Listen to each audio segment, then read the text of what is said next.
you just know how to practice mindfulness, can you directly modulate the subjective experience of pain? Can it modulate anxiety, depression? Do you need to be a monk to reap these benefits? And so, and a second thing I was really interested in is this all a placebo? For me, as a pain researcher, I use really robust control conditions to parcel out biologically, psychologically, experientially, what is so special about mindfulness. Long story short is that, we're here maybe to help each other, to alleviate suffering, to be compassionate, to be kind. And then we pass that on.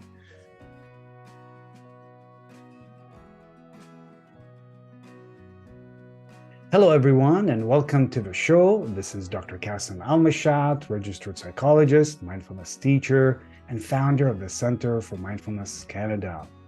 I'm interested in bringing conversations that support positive change, well-being, and mindful living. I'm really thrilled about today's guest. He has quite a long bio, so I'm just going to capture it.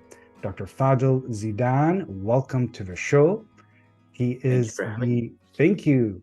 He is the director of the Brain Mechanisms of Pain and Health Laboratory, associate professor of anesthesiology at UC San Diego, and director of neuroscience at UC San Diego Center for Psychedelic Research. He's been researching the effects of mindfulness meditation on health for 20 years. You can find more information in zeidanlab.com, and I'll put it in the show notes below. So a warm welcome to you. I don't know if it barely captures all the great work that you do. Welcome, and thank you for the time. I know you're busy between conferences and research, and you're director of many things. I love this type of kind of outreach in a way, and especially with the likes of you, Dr. Al-Mashat. We put all of our papers on my website, right? And so the audience can read papers that's Googleable, but they might not be as translatable to the folks that really need to understand what the research is saying. And so I feel, especially since all of our work is taxpayer funded, it's almost a moral responsibility to reach out to our immediate community, including, especially our international community, to kind of help parcel out what we've seen from our research from the last 20 years, especially for those that are suffering from chronic pain. Yes, thank you. And it's this translation of the research and making it tangible is so helpful, because there's a lot of research, not all of it is great. So deciphering of what are some of the quality research, and I know your work is quality research. So thank you very much. Thank you. It's very kind of you to say that. It means a lot. Thank you. So I wonder if we can begin at the beginning, just even before professional interest in pain and mindfulness. What even led you to mindfulness itself, and then professional? Sure. What took you to that? Sure. Yeah, I guess I've always been really interested in kind of like death and like why I still don't understand how the front page of the newspaper doesn't say, "Hey, we still don't know what we're doing here." It's like yes. It's like this elephant in the room almost, of like kind of existentialism and what this whole thing is, and it still boggles me, of course. And so I've even as a kid always was consumed with these types of thoughts. I grew up in a religious household, and and then I moved around. I'm Arab, I'm a Palestinian refugee, and I moved around, and had, I guess, identity. I didn't know what I was even before I had an identity, if it makes any sense. Yeah. So I always kind of, as I grew up, I'm not sure if I have grown up, but as I got older, I started to do more psychonautical type explorations, travel as much as I can, go, listen to as much different types of music, expose myself to different cultures. And a couple of cultures that kind of just resonated with me were the culture of these humanistic philosophers like Abraham Maslow, Mhm. And then even the beats, which are not philosophers, I guess they can be, like Allen Ginsberg Mm. and that whole movement, and Ken Kesey. And then, of course, contemplative texts like Tibetan Buddhism and Yeah. Hinduism. And they were really communicating, and they were speaking in a way that kind of um, resonated with my, I guess, death Mm. anxiety, resonated with the Mm. whole, what are we doing here? And they Mm. used modalities that can allow us to directly experience maybe what we're doing here. If Mm. that makes any sense. Yeah. And maybe, I guess, the long story short is that, we're here maybe to help each other, to alleviate suffering, to be compassionate, to be kind. Yeah. And then we pass that on. Mm. And that really resonated with me. So it was part of, I guess, the toolbox Mm. of things that I was playing around with as a late teenager. And I was sitting in my, I was at UNC Charlotte, and my undergraduate studies. I was a psychology major. I was a junior Mm. in This is my few, Carolina?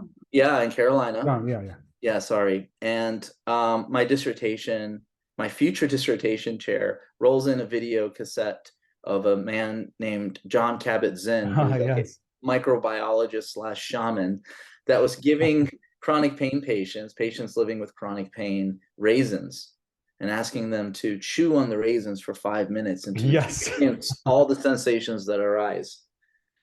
And at the end of the video, you see that there was some empirical evidence showing through his clinical Mm. trial that this technique that was basically translated from Eastern philosophy and Mm. traditions into Western language and didactics was quite efficacious Yeah.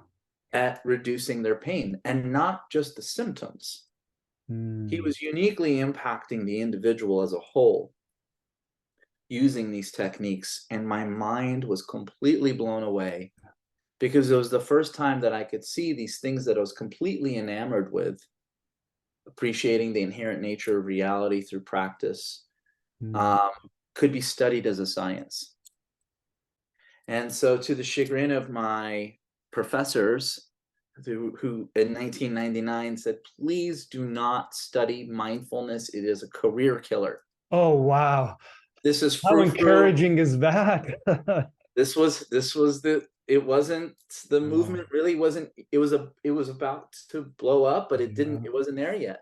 The papers were, the empirical evidence wasn't growing like it has Mm. today. So that was kind of, I didn't listen to them, and my undergraduate honors thesis was on the effects of mindfulness for anxiety.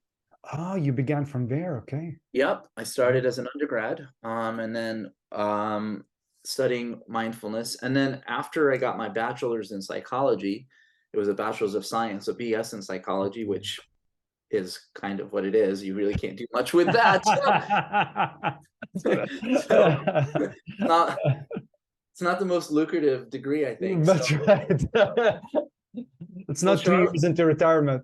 exactly. So I in Charlotte, North Carolina, they had this program where you could, if you have a bachelor's degree in psychology, you could work with individuals that had behavioral and emotional problems that impeded Mm. their learning. This was grades 3 through 5, so they were, I don't know, 8 to 11 years old, let's say, Mm. 7 to 11. So this is after you finished? Yeah, I got my Yes, sir. degree. Okay. I'm still trying to figure out my life. I Yeah. wanted to travel. That was all I wanted to do. Mm. And I got a gig as an elementary school teacher working with kids that had Oh, emotional disabilities. That's what they called it then. yeah. But they were kids that were suffering from emotional abuse, Mm. anger issues, sexual abuse, really severe bouts of ADHD. Mm. All of them were pretty zonked on psychotropic drugs. Mm. And so I started working with them. We were teaching them mindfulness in the morning, in the Mm. afternoon. It wasn't easy. They made a lot of funny Oh. noises, but they had a lot of emotional outbursts. And so what we started to see is that they were able to incorporate the practice during said emotional outbursts. Oh. And as a frequency of time, they were able to utilize these recipes in real time, and the frequency became less, the intensity became less. By the end of the year, only one of the kids was still on psychotropic drugs, and we Mm. exhibited the highest academic growth in that type of program throughout the entire state. That's impressive. I That's was I was that's 22 years incredible. old. Yeah. I was 22. Wow. So they plucked me out of that school, put me in another one. We replicated the effect, at which point I said, I think I want to go to graduate school and understand what's happening. There's something here. And what kind Something's of here. when you say they were on some drugs, what kind of drugs were they? So there was a lot of Adderall, a lot of drugs that were tranquilizers, essentially. Okay. I mean, one of my students, okay, I won't get too graphic. Let me just say that she was basically homeless, and she was so malnourished that whenever she ate lunch at school, she saved her food in the back of her mouth, Wow. because she learned that's how you survive in the foster home that she was in before. So they were intelligent children. They just had emotional experiences, traumatic Yeah. experiences that impeded them from learning, as compared to kids that didn't have these types of Right. trauma, which really showed me mindfulness was able to train them in a way that was Mm. unique to something even as a pharmaceutical or as conventional therapies. Right. Well, they're learning skills as well, and They're resources, learning skills. Exactly. ways to regulate, ways to be with, ways to relate to. Yeah. Yeah. So that was the beginning. What a That was a launching long-winded beginning. story, man. What a My launching apologies. beginning. Yeah, it was a unique Yeah. experience. And then I didn't know if I wanted to get a PhD in philosophy Mm. or a PhD like in neuroscience. And then I ended up getting one, and not ended up, I chose to study experimental health psychology as Mm. for my, and where I really started to launch off some of my first papers. Mm.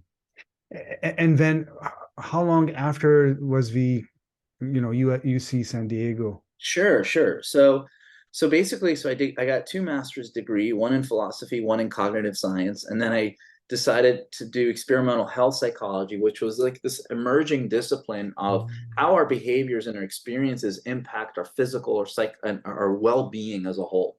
I was Mm. fascinated by this. And this was also the time that functional MRI was emerging, and we were able to use objective methodologies to parcel out the biology supporting Right. some of these really esoteric experiences like a mindfulness state, Mm. right? The works of Richie Davidson and John Kabat-Zinn and Zendel Siegel, some of these early folks Mhm. in the field that really kind of blazed the trails for folks like myself, including institutions like the Mind and Life Institute, which served almost like an international incubator for weirdos like me to want to study something like the science of mindfulness. Because 20 years ago, it really was, I wouldn't say frowned upon, but it wasn't considered a serious discipline because we were still dependent Mm. on subjective reports that could have been contaminated by being a zealot, for instance. Yeah.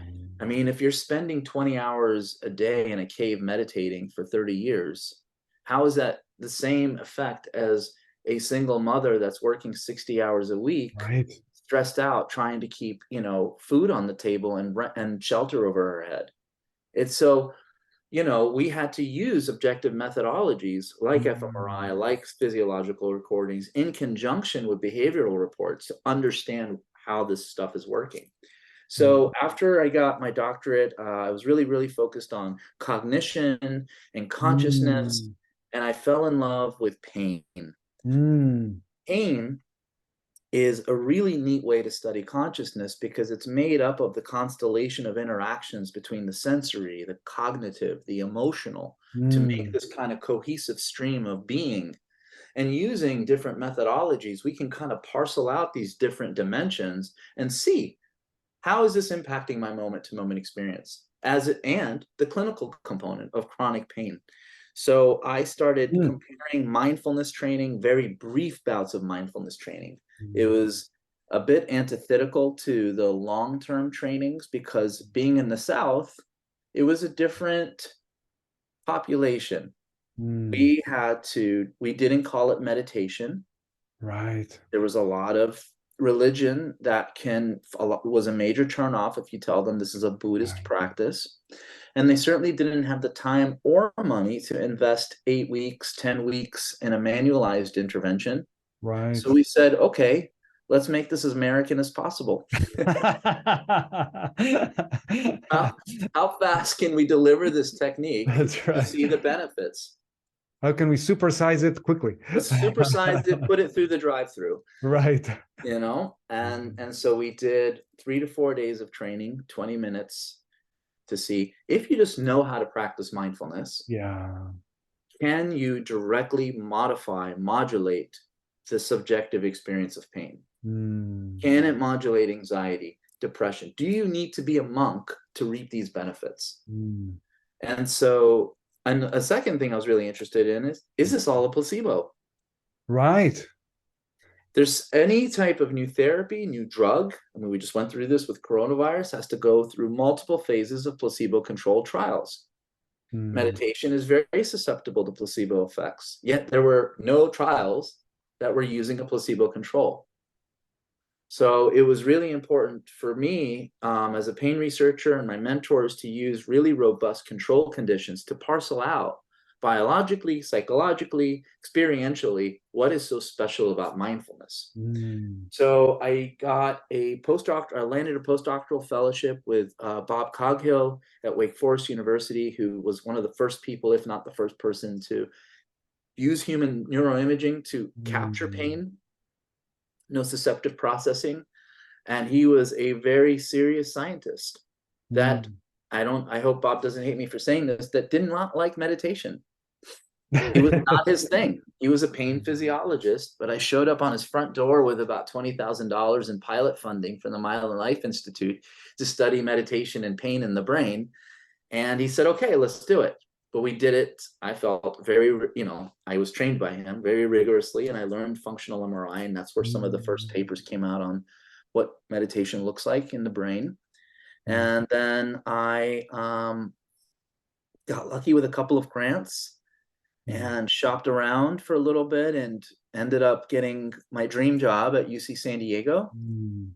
Very in the Department of Anesthesiology, we're a very, I could say our chair and our leadership is very forward thinking, very progressive, willing to take high risk for high rewards. Mm. And we were in the middle of the opiate epidemic.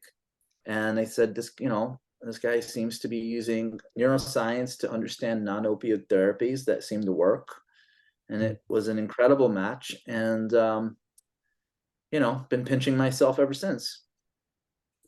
Oh, it's really wonderful to hear your journey, and you clearly followed a love, a love, and John Kabat-Zinn speaks about that. And for those who are not very familiar with his work, he's a founder of a mindfulness-based stress reduction program at the Correct. University of Massachusetts Medical School, and it's a program that really, for me, it made me fall in love with mindfulness, even though I had a meditation background before doing the MBSR. And there's something about it's so accessible. It's actually not just meditating, just sitting.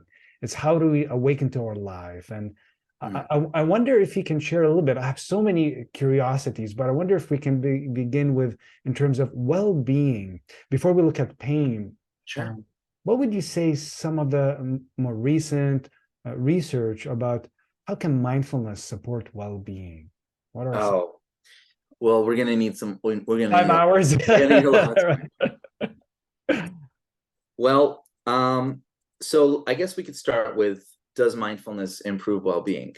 Yes. And I can tell you that whether it's mindfulness for depression, for Mm. anxiety, for increasing helper T cells in HIV positive individuals, Mm. for reducing psoriasis size lesions, Mm. yes, for chronic pain.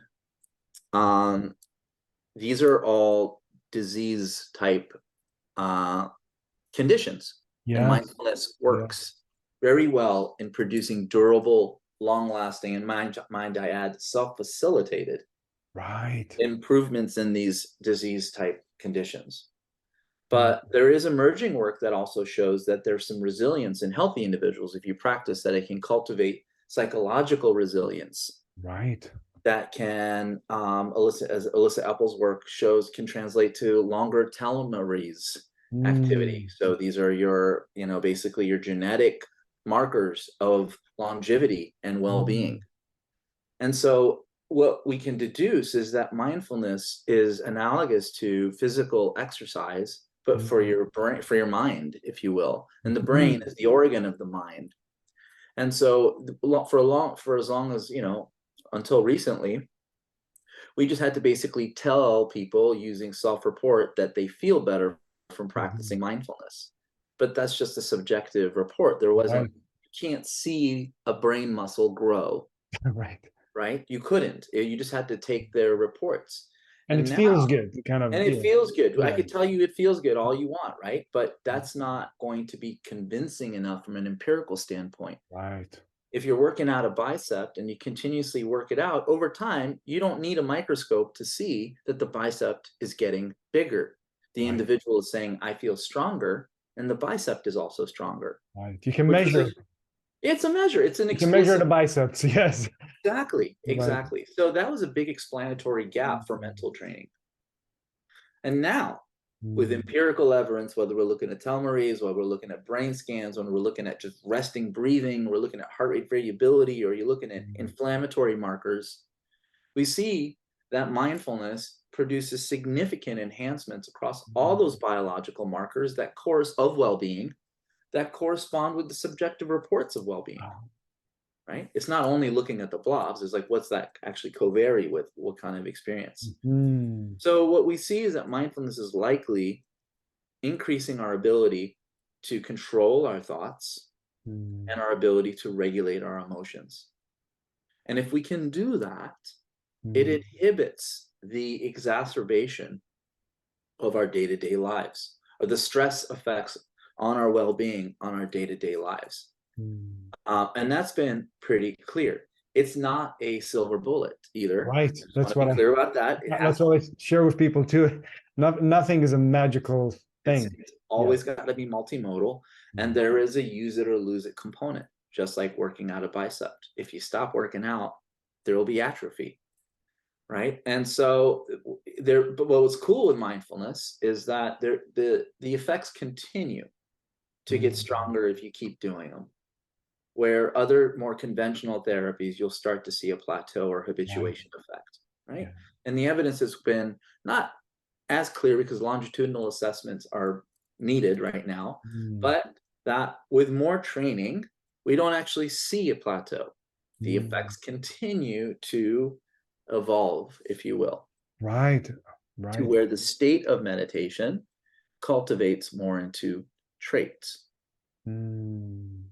And this is a phenomenon of neuroplasticity. Yeah. Yeah. Can you say more about that? So there's the whole, working with pain, working with all the different, illnesses and conditions, whether it's physical or emotional, whether it's chronic pain or anxiety.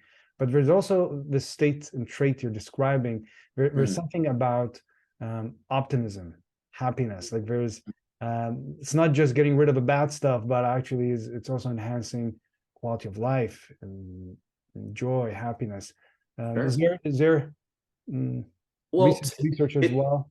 yeah, well, it's Mm, a really unique mechanism because mindfulness is teaching you how to let go of the negative stuff, but mm, also how to let go of the positive stuff that happens in your life. Because getting too attached to the positive experiences of your life can mm. also lead to suffering, Right. right? So it's really about appreciating the moments of happiness, but trying to maintain a stabilized peace of mind. Mm, Happiness, the way I look at it, is more of like you're sprinkling it across the timeline of your life, mm, right? Peace of mind is, I think, something that is sustainable as a stabilized skill slash experience, right? And that requires being present centered and non reactive mm, about all experience, positive and negative, mm, right? And with pain, it's quite clear that it's uniquely impacting the experience of pain by allowing individuals living with chronic pain to at least appreciate the sensory dimension of it, but the mm, bothersome, the emotional components of pain, the alignment of my self-identification with the feeling of pain, which is ubiquitous within chronic pain patients, also is uniquely impacted. So people with chronic, let's say you have a herniated disc or a gelatin that's Mm, pushing on your sciatica, unless you're going to do something incredibly invasive and likely not efficacious, there's really not much you can do. mm, You're going to have to live with that pain. And yes, if you're stressed out, there's going to be greater inflammation. right. Sure. And it's only going to get worse. And so mindfulness has a really efficacious and unique way of allowing you to be aware of that pain without Mm, denying it, more of accepting it, and then how to regulate the emotional and self-referential processes that mm, correspond to that experience. So it's very unique in that way. And so because the pain's not going away, it's just not. yeah. That's not what that's you're gonna have to live with that. And Mm, so, as you know, for many physicians, there's this promise of we're gonna render you pain free, but mm, that's likely not the case. right. And the patient isn't gonna really blame the doctor. The patient will likely blame themselves because they must be the one individual that isn't feeling the relief. So what are they doing wrong? Well, they're not doing Mm, anything wrong. It's a pain management, not yeah. pain, you know? So Mm, that's why we think that mindfulness is so unique, and the fact that it doesn't really plateau if you keep using it, the continue. effects, the Yeah. benefits. Yeah. I'm really curious about the cognitive, emotional, and sensations you were speaking about in terms of pain. But I wonder, before we continue with that, for just folks who are not as familiar, even, how does your lab define mindfulness? Yeah, great question. So this is a really good question, because if you go from one lab to another lab to another lab, they'll have different definitions for mindfulness. It's a nebulous term, but of course, my laboratory has the correct definition. Of And course. and we define it as non-reactive awareness of the present moment, or Non-reactive awareness. non-reactive awareness of arising sensory events. So Mm, the idea is to experience your moment to moment without attaching mm, an appraisal per se, an interpretation that's going to snowball. mm, Um, So more of like a less mind wandering stance. mm, If I want to, I'm speaking with you right now, and you have my full attention right here, right now. And let's see, if I see my phone lighting up or something, like someone's at the door, I can acknowledge that and let it go and come back and just fully engage you again, right. right? That's mindfulness. Just to Mm, be on your intended task without contaminating it with your emotions, mm. which is And the present centered. Yeah. present center. Mhm. And as you know, in this description, emotions are there, they're acknowledged, they're known, but there's something about relationality to it, like in this Totally. work. So I'm curious, what have you discovered about what is supporting this working with, there's the physical component of the pain, then there's the emotional, and then there's the cognitive.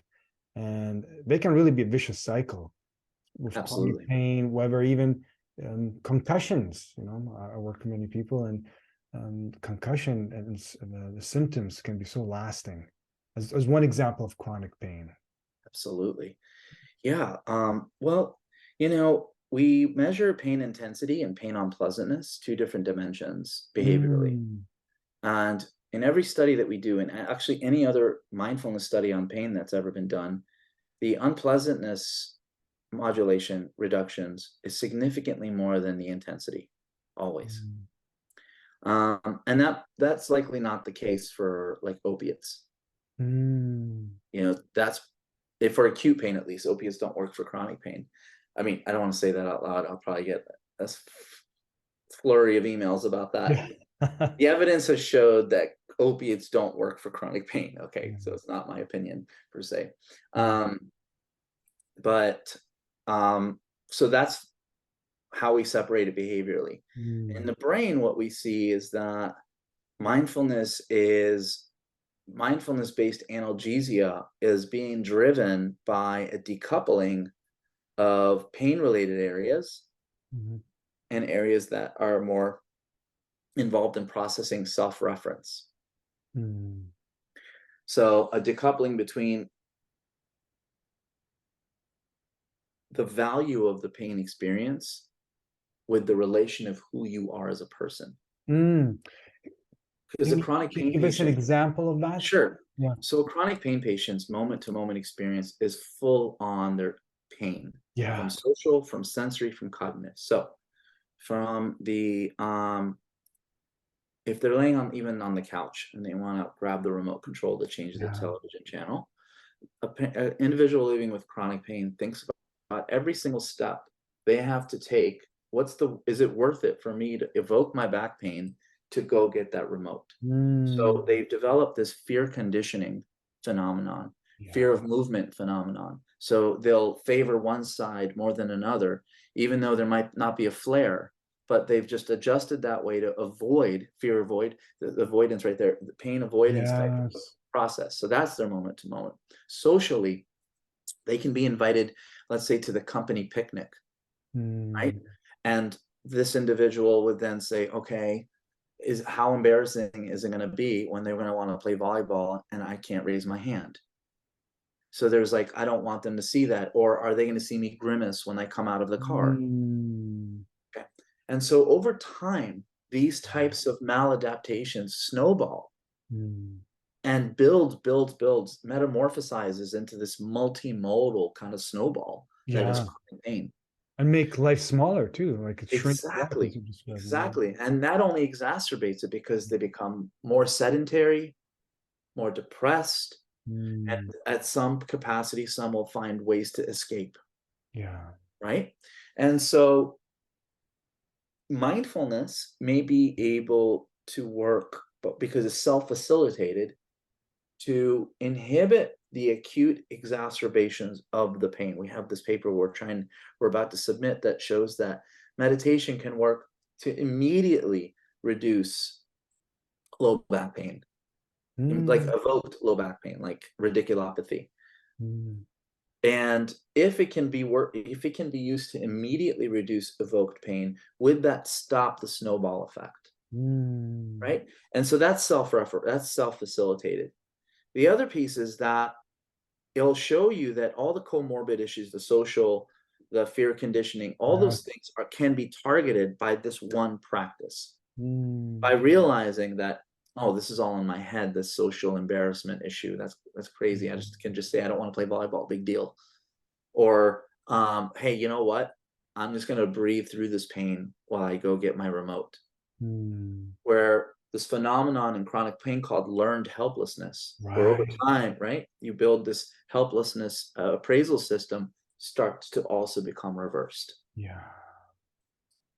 So Yeah.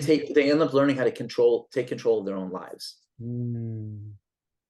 And that's the aspect that I find so fascinating, is relating to pain, this coming to terms of how things are, which doesn't mean they have to like it. And I work with many people in the mindfulness-based stress reduction program.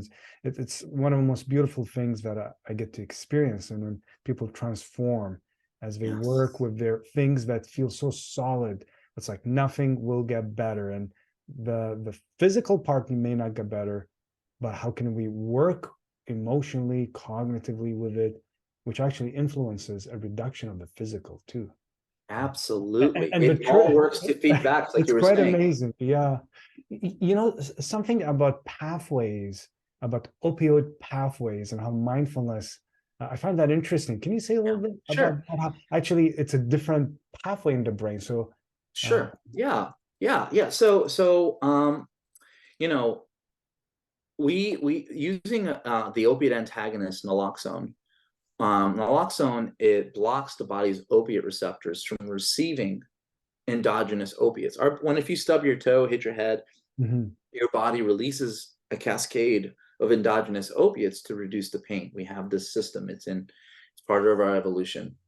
mhm. And if you are distracting yourself from pain using relaxation, acupuncture, hypnosis, placebo, that works to reduce pain. But if you inject them with naloxone, these techniques no Ah, longer work because they're opioidergically mediated. So we asked a very simple question. does meditation also use the body's opiate system to reduce pain? And we we've done this work now in 4 studies, and what we show is that over and over that mindfulness Mm, meditation, when you inject people with naloxone, it still works. that- And for some, in some cases, it works better. mm, Like, which means something else is kicking in overdrive.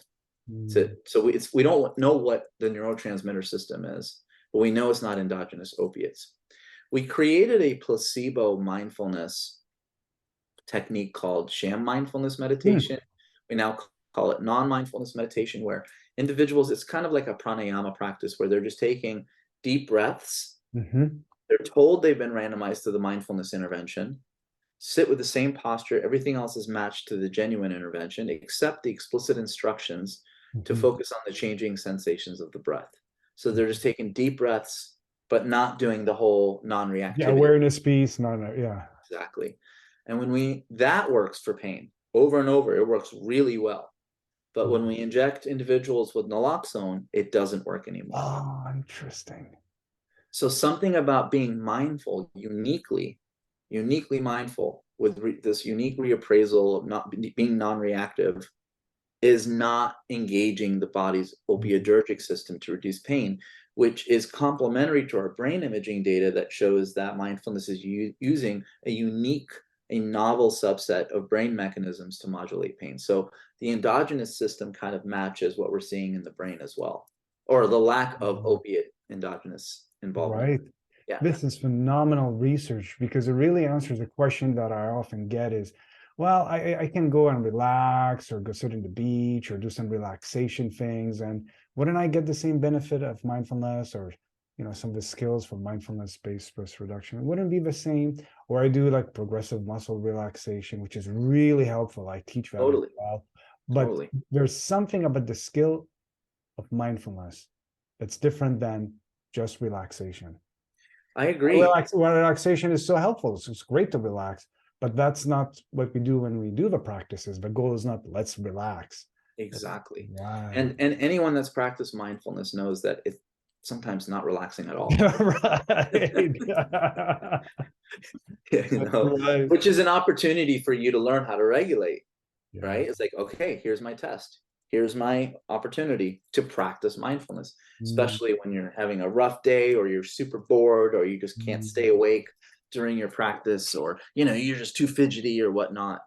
Those are sometimes the best practices, because a lot of people think that meditation is about clearing or emptying your mind and your uh, thoughts, which it's not. The number one thing I hear from individuals that are learning the practice are, I can't do this, right, because I can't quiet my mind. But I in hear that. reality, Yeah. if you're aware of how busy your mind is, then you're doing it perfectly. Mhm. Yes. You just don't react to it. Just let Yeah. it go. It's Mhm. great that you're aware of how busy it is. All right, there we go. That's your starting point. Yeah. You got that much further to go. So it Yeah. is different, I feel like, than other techniques. Yes. This makes me smile because when I started my journey, 20 something years ago, I had this secret wish. Like I want a remote control that turns off my brain. Would meditation do that? Like I wanted just to like have nothing, like just meditate and feel nothing, and realized it's actually not about feeling nothing or zoning out. It's actually going deeply connecting with what is, zoning in, Yes. getting to know the nature of the mind. And the more we get to know what is, the more we can relate to it differently. And research such as yours, but really uh, points to it is so encouraging. Thank you. Thank you so Yeah, much. That means the world yeah, to me. yeah. Because we have the data, right? Like your research is That's right. pointing to the data. Yeah, no, we're blinded to the data, the whole thing until the end. Yeah. No, Yes. we try to do it, rigorously. Because I honestly don't care what the results are. Mm, I'm not married to mindfulness, or mm, um, I did think it was using opiates. I did think that it had components of placebo, of course, but it clearly is not using the same systems at all. right. And it was many times surprising. The data have been revealing themselves in ways that our hypotheses are inaccurate. What Mm, we think is going to happen, we explicitly stated in our papers. We think X is going to happen, but then Y happens mm. or Z happens, right? And then it's like, oh, cool. You know, Yes. the data are doing the talking. It's not my own, Yeah. right? My own biases from my own practice, or, sometimes, most of the times when I write the papers, I stop practicing so that I just let the data do the talking. I don't want Interesting. my own bias to be a part of it. It's really important that I feel like, as contemplative researchers, that happens, because Mm. not the stop practicing part, but the part where we remove ourselves from what the data are saying, because it's Yeah. easy to kind of fall into that trap, which doesn't really help the folks that really need this stuff, who are reading this work. But that's right. Then it becomes biased or driven to prove something rather than Totally. discover what is it saying. And, you know, That's right. I am not selling this intervention. In fact, it's about to go on our website for free. So the mm, work this intervention, it's basically a shamatha vipassana, a very basic, focusing on the breath non-reactively. We just use a lot of silence during these brief interventions mm, because we want our participants to struggle in that silence. mm, Speaking and guiding through it is mm. comforting in a way, but they need to struggle through those hallways in their mind. Right. So the intervention, I'm about to put it out there. It's been validated for 20 years now. And Mm, yeah, I have nothing in the game in this at all. mm. And yeah, I think that we need to, kind of make all these things open source, if I may say so. Yes, yes. And Technique should be I'll put free. the link. Yeah, for sure. I'll put the link. You can send Yeah, me the link sure. and I'll put that. And so I guess, what pops in my mind too is, there's so many apps out there about meditation, right? There's Totally. meditation apps. And sometimes people say, well, I tried it, didn't work, or I tried it, I loved it. And, I always say, do what works. It gets people introduced to it. But there's advantages and disadvantages. So I wonder, is there some research on apps versus non-apps, or? Yeah, I mean, yeah, there's tons of research. One of my favorite studies, they used Headspace, used Mm. our sham technique Yes. as a comparator, and there was no difference between the genuine Headspace condition and then the sham technique. Oh, really? Yeah, they both worked. And good kudos to them for publishing it, Yeah. right? And I mean, we have 2 orifices dedicated to breathing. There's so many ways to hack our respiration system, our respiratory system. I mean, if you go to Sunset Cliffs here in San Diego, these Mm. beautiful cliffs, some of them are like 10, 15 feet above the water. In the summertime, we jump off of them, right? Mm. But what do you do before you jump off a cliff? You take a deep breath. Deep breath. Yes. Yeah. Anytime you do something, you take a deep breath, but no one has trained you, maybe Mm. not you, but Yeah. there's no training to that. Yeah. That's an evolutionary byproduct. And so when you're just taking deep breaths, that's surely doing something. Mm. I'm digressing. The apps are really, I don't know enough about them to speak, but Mm. I can tell you what's super important is for a teacher to read the nonverbals that are happening in Um, those introductory classes. So after you learn the recipe, I do think that the apps can be helpful for maintenance, but mm. um, confidence building through mindfulness practice, I feel, is like important. Yeah. And if you see someone slouching, Mm. a teacher can address that to give you the instructions on how to get yourself back up to the proper posture. The app won't do that unless it's a fancy app. Right. And and then the same is true if the person keeps fidgeting with their feet, moving around. There are instructions for that to get you back centered. And the Mm. apps can't do that. So I feel like, personally, we Mm. use live facilitators through Mm. Zoom. No one has to go anywhere physical. Mm. Um, we have this incredible technology Mm. now that, you can bring the best meditation teachers into your living room. Yeah. And so we use live facilitators for our interventions. I do not think that listening to an audio CD, Mm. per se, of a recording as an actual comparison to real mind, I do not think that's legitimate, As because a replacement. Yeah. oh my gosh, Yeah. there's Yeah. there's a lot of research coming out where people are actually using audio tapes and saying this is the intervention, and then measuring the effects of meditation, and then they're like, well, we didn't see anything improve. We're like, Oh, how do you know they meditated? yes, it's sort How of do you guiding. even know? There Yeah. wasn't anyone there to like check what was happening. So don't get me started on that. That's a Yeah. big concern for me, is like, is the rigor of this field going to continue to Yeah. blossom? And I guess you can say that about any scientific discipline, but Mm. I think the next generation of researchers really, I just hope that, the rigor and the high standards continue. And it's happening, definitely. There's some incredible work happening. Yeah. Yeah. Yeah, I So, agree. so the apps, Yeah. yes, they can work. If they work for you, great. Yeah. There you go. No, but I'm with you 100%. There's something, and that's one of the things I really love, enjoy sharing with people is the mindfulness program. And, on Zoom as well, it's connecting, seeing, and it surprised me the level of connection and intimate kind of community building that happens as people Totally. share about what's happening in their weekly practice. So it's not just, did I do it right? And there's no one to check with, there's no adjustments. And you said moment to Absolutely. moment in Zoom, I can see everyone and go, oh, someone's just standing and sitting, standing and sitting. Oh, maybe Right. there's pain. So there's Right. something can be attended to. Absolutely. And I really enjoy afterwards, the that. discourse is like one person say, I really had a lot of back pain sitting. And when the other person that's having back pain or whatever pains, they hear that. Yeah. So, okay, I'm not alone. Yeah. Okay, it's okay.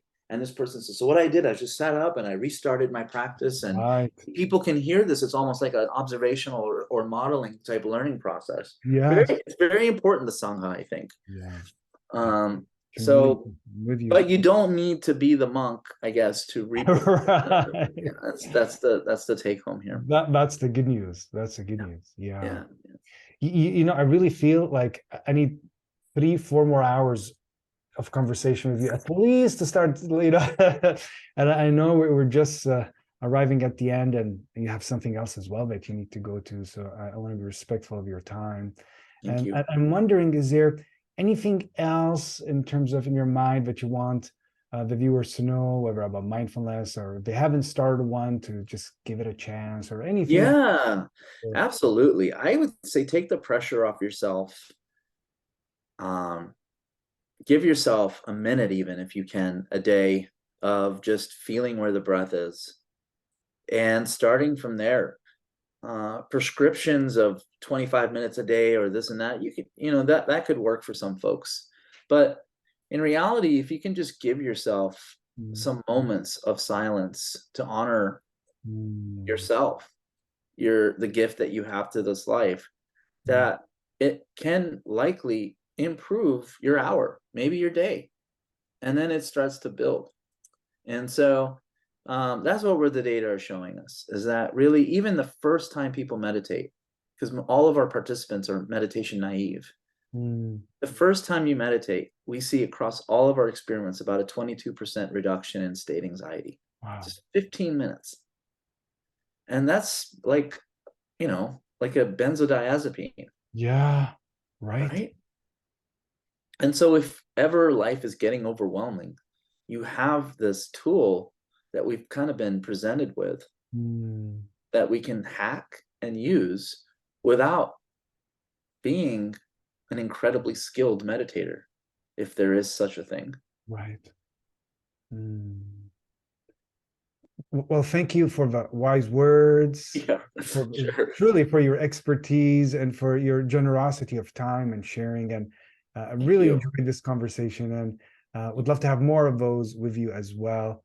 But thank you for joining us. I'll put your information in the show notes below. And thank you everyone for watching. Until the next time, may your moments be filled with ease, and may you be present with as many of them. Thank you. Thank you.